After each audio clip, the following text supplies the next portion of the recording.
Okay, hello everybody. It's time to go over the first part of our World War I unit. Super exciting stuff. Hope you're enjoying your Friday at home. Anyway, so beginning of World War I. World War I begins in 1914 in Europe, but in America, it doesn't start until actually 1917. We don't join until we are drawn into the conflict, which we'll cover in a later day when you're in school with us.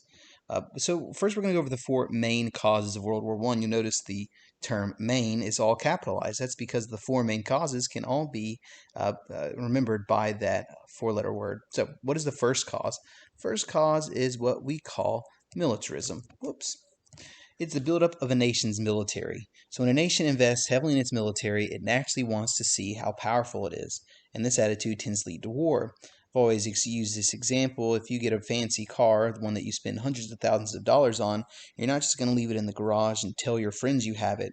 You're going to take it out for a drive. You're going to show it off to everyone. You're going to speed down the street because you want to show it off. And so that's the same way it is for a military. If you spend billions of dollars on a military, you're going to want to prove that you got your money's worth. So a lot of nations began to build up their military, and then it was combined with the practice of imperialism. Now, we talked about how imperialism is the domination of a weaker nation, or excuse me, a stronger nation over a weaker nation. And in this case, imperialism were where nations kept trying to collect or dominate more areas, and then they competed with the others to see who could build the largest empires. This is especially true in Europe, where nations right next to each other, like Germany and France, Russia and Germany as well, were right next to each other and competing, and eventually, well, that just broke out into war. Third, we have intense pride in one's homeland, and that would be called nationalism. Whoops. Nationalism. There you go.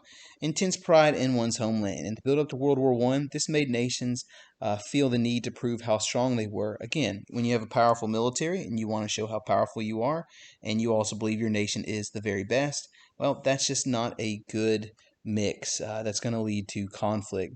Another way that nationalism is also true is smaller nations wanted to create their own nations. So, just like how the Philippines fought against America for their freedom, there were small nations in Europe which tried to fight for their own independence.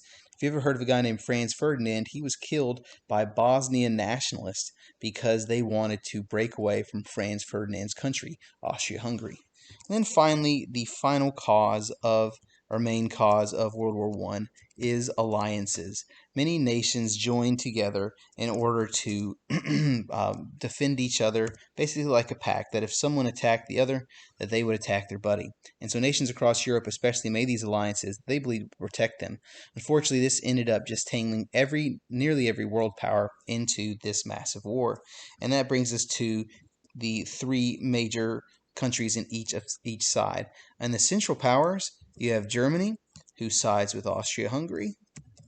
And if we had a map of Europe, you would also see that Italy is in Central Europe, and they began the war fighting with the Central Powers. We'll go over exactly how that occurs when you come back. What about the Allied powers who fought against those three sides and agreed to fight and defend each other? Well, you have Russia, you have France, and you have Great Britain. So these nations said that if Germany attacked France or if Italy attacked Russia, if they attacked each other, they would come to each other's defense. Unfortunately, that meant if one side attacked the other, then all of these major countries would go to war against each other and create, well, a world war. So, this is the beginning of World War I, the four main causes: militarism, imperialism, nationalism, and alliances. Then you have the two sides drawn up against each other.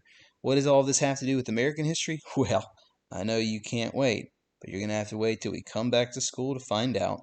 Have a great Friday and the rest of your weekend, and we'll see you when we get back.